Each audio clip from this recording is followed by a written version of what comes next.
So guys, मैंने देखी एक दिल खुश कर देने वाली वेब सीरीज़ जिससे मुझे उम्मीदें तो बहुत ज़्यादा नहीं थी, क्योंकि इसका प्लेटफॉर्म ही एक सबसे बड़ा रीज़न था इसको पहले ना देखने का। वो था एमएक्स प्लेयर, जहाँ पर सीरीज़ आती हैं तो मैं बहुत ज़्यादा एक्साइटेड नहीं रहता हूँ, एक्सेप्ट जब आश्रम आई थी। पर 6 जून को आई ये सीरीज़ जिसने मुझे बहुत ज़्यादा इंस्पायर किया मेरी खुद की एक रियल लाइफ से। और मैं काफ़ी हद तक श्योर हूँ कि इस सीरीज़ में दिखाए गए सभी इंसिडेंट हम सबकी लाइफ में कहीं ना कहीं रिलेट करते होंगे और करते हैं आज भी।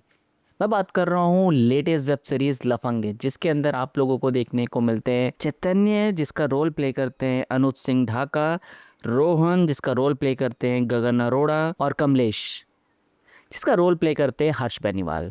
तो इस सीरीज को तुम देख सकते हो एमएक्स प्लेयर के ऊपर। सीरीज के अंदर 6 एपिसोड्स हैं और सभी की लेंथ 50 से 60 मिनट के आसपास की है। टू बी ऑनेस्ट यार, पहले ही एपिसोड से तुम इससे खुद को रिलेट करने लगोगे यार, हाँ ऐसा मेरे साथ कभी हुआ था।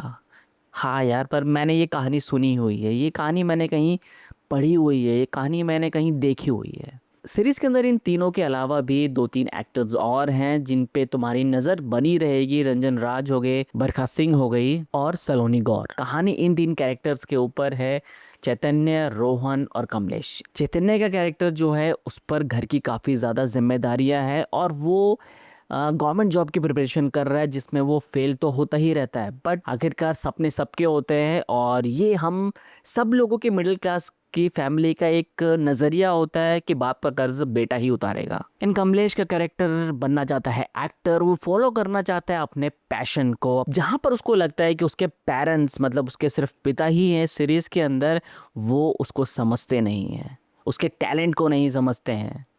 एंड थर्ड कैरेक्टर जो प्ले करते हैं गगन अरोड़ा, एंड जिनका कैरेक्टर का नाम है रोहन, और वो उनकी लाइफ का एक गोल है कि वो अपनी आगे वाली जो ज़िंदगी है, आने वाली जो ज़िंदगी है, उसमें अपनी गर्लफ्रेंड के साथ वो खुश रहे, वो ऑनेस्ट रहते हैं। हाँ, वो फाइनेंशियली उतना स्ट्रांग नहीं है, स्टेबल नहीं है, और यही एक रीज़न है कि वो अपने आप को फाइनेंशियली स्टेबल करना चाहते हैं, जिसकी वजह से वो आने वाली अपनी ज़िंदगी को अपनी गर्लफ्रेंड के साथ बिताएं। बट अक्सर हम जैसे लोगों के साथ जो सिर्फ ऑनेस्ट रह जाते हैं, वो अकेले ही रह जाते हैं। बाकी चीजें तुम्हें इस सीरीज को देखने के बाद पता ही लग जाएगा कि मेरे कहने का मतलब क्या क्या है। सीरीज के अंदर बात करूं तो तीनों ही लीड एक्टर्स बहुत अच्छी परफॉर्मेंस देते हैं, और सबसे ज्यादा हाईलाइट जो रहता है वो है हर्ष बेनीवाल का कैरेक्टर। एंड लिटरली यार, बंदा बहुत ज़्यादा मेहनत एंड हार्ड वर्किंग है, और मैं इसलिए नहीं कह रहा हूँ कि यूट्यूबर है, बट फिर भी यार बहुत बहुत अच्छी एक्टिंग करके दिखाई है। सीरीज की जो स्टोरी है वही इसको बहुत ज़्यादा रियलिस्टिक, ग्राउंडेड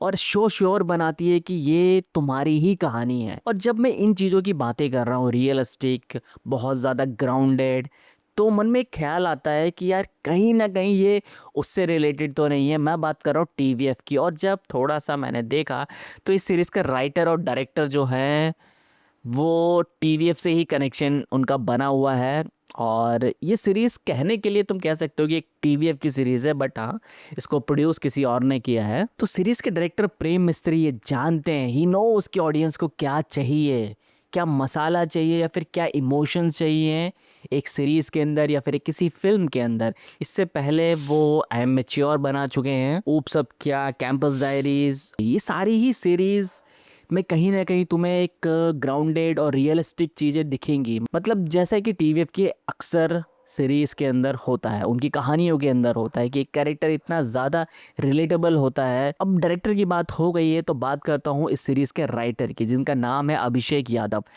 और ये नाम ना तुम याद करके रख लो यार, इस बंदे ने कोटा फैक्ट्री बनाई है, हॉस्टल डेज बनाई है और फेरी बनाई है। इनमें से 2 सीरीज तो तुम्हें डेफिनेटली पसंद आई होगी, कोटा फैक्ट्री और हॉस्टल डेज।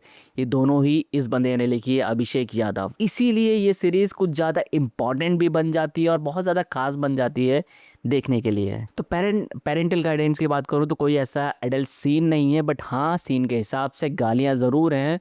तो अगर तुमको इतना चलता है तो तुम इसको अपने पेरेंट्स के साथ देख सकते हो, वरना मैं ये कहूँगा कि इस फिल्म को तुम अकेले ही देखना, वरना पेरेंट्स के साथ देखोगे तो भरोसे से बड़ा प्रेशर कुछ नहीं होता। ये मेरा नहीं, इस सीरीज़ का ही एक डायलॉग है, और ऐसे और भी कई सारे डायलॉग्स तुम्हें इस सीरीज़ के अंदर देखने को मिलेंगे। बचपन की यादें ताज़ा होंगी और इससे ज़्यादा बहुत कुछ तुम्हें ये देखने को मिलेगा। तो मैं मिलता हूँ तुम लोगों से एक नई वीडियो के अंदर, तब तक के लिए बाय बाय।